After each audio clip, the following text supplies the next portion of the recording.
আমি যেমনটা বলছি তুমি ঠিক তেমনটাই করো, তোমার ভালো হবে গো। এরপর পান্তা বুড়ি আর বেশি কথা বাড়ালো না।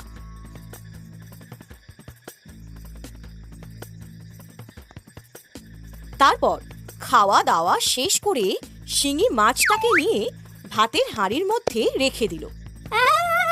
এই রাখলাম আর এই জল ঢাললাম।